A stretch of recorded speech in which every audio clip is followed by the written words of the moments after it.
दिल में बुराई रखने से बेहतर है नाराजगी जाहिर कर दो खुद का। अगर मान चाहो तो औरों का भी मान रखो। कहने को अगर जीभ मिली है तो सुनने को भी कान रखो। मैं सब जानता हूँ। यही सोच इंसान को कुएं का मेंढक बना देती है। जब लोग आपकी बुराई करते हैं तो बिल्कुल परेशान ना हो। वास्तव में वह लोग आपको महत्व देने का कोई और रास्ता जानते ही नहीं। कभी भी उनसे मत डरिए जो बहस करते हैं, पर उनसे ज़रूर डरिए जो छल करते हैं। ये दो बातें अपने अंदर पैदा कर लो। एक तो चुप रहना और दूसरा माफ़ कर देना, क्योंकि चुप रहने से बेहतर कोई जवाब नहीं और माफ़ कर देने से बेहतर कोई सज़ा नहीं। जिंदगी में कभी भी अपने हुनर पर घमंड मत करना, क्योंकि पत्थर जब भी पानी में गिरता है तो अपने ही वजन से डूब जाता है।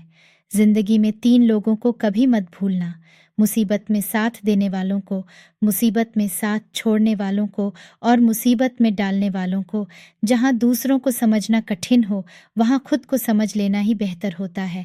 खुश रहने का सीधा एक ही मंत्र है, उम्मीद अपने आप से रखो, किसी और से नहीं। किसी को दुख मत देना।